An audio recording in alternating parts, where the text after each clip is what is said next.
¿Ah? Buenas tengan vuesas mercedes. ¿Qué hacen en esta mi cocina? Creo que les puede interesar aprender un poquito sobre la cocina del siglo XVI.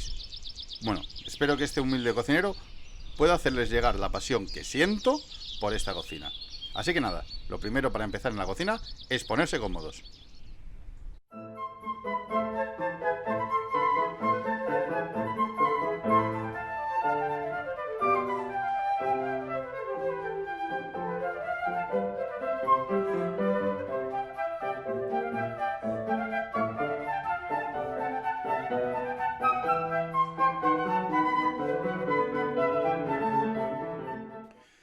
Bueno, vamos a empezar con una receta muy sencilla, la bebida más famosa en la época, que la encontrabas en cualquier taberna o tugurio de mala muerte que existiese, que es el hipocrás y la clarea.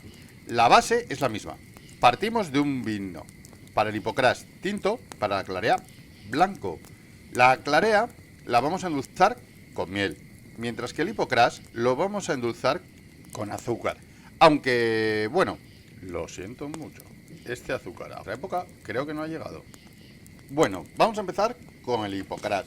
En este caso, en esta olla tenemos una azumbre de vino tinto. Y le vamos a añadir 6 onzas de azúcar.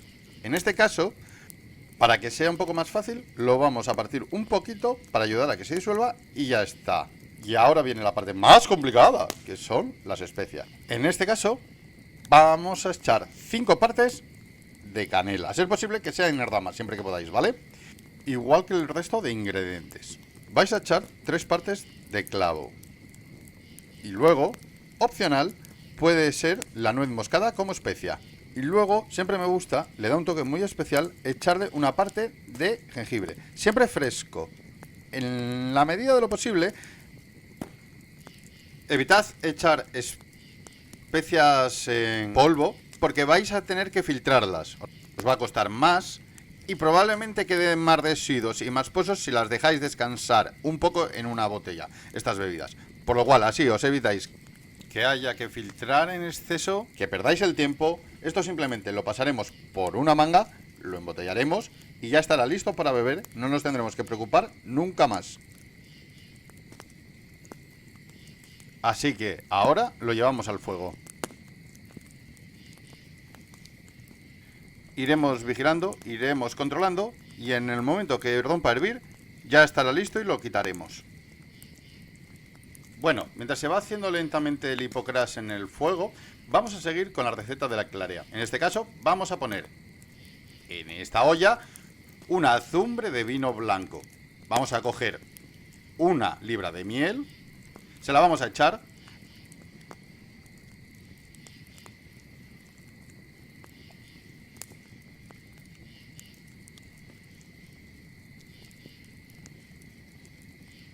Y ahora vamos a echar las especias. En este caso, las cantidades difieren un poquito. Son 3 partes de canela, 2 partes de clavo y una parte de jengibre.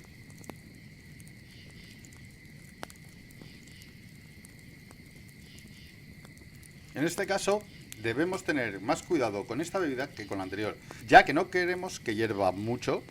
No queremos que rompa a hervir realmente para que no se estropee el sabor de la miel. Si dejamos que hierva durante, poneros, un par de minutos, va a modificar el sabor de la miel. Se va a quemar un poquito. Va a perder parte de ese dulzor característico que le da.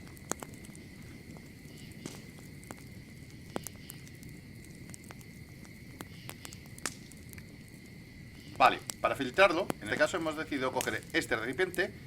Y en esta y en otras épocas lo que usamos es una tela, una malla. Vosotros creo que lo llamáis manga. Entonces simplemente con un cazo podemos ir poco a poco colando toda la bebida. Bueno, aquí veis el resultado final una vez embotellado. El hipocrás no cambia casi nada respecto al vino tinto, pero sin embargo, el color de la clarea sí, debido sobre todo al efecto de la miel. Si os ha gustado lo que habéis visto y queréis aprender un poquito más sobre las bebidas del siglo XVI, pues en la cajita de descripción os dejo el enlace al artículo de nuestro blog. Así que nada, muchas gracias y hasta el siguiente vídeo.